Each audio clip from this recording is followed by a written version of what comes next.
Quickly, I just want to talk about something interesting. Ubajonga abantu ohlala nabo.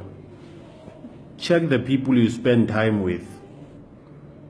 Ngoba if they are not aspiring ukuba zizinto ezinkulu empilweni, they will drag you along. Why do I say this?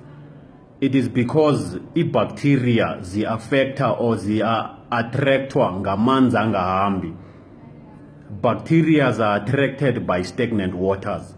If you have stagnant friends, you will have poverty bacteria in that circle of friends. That is why you must check the people you chill with.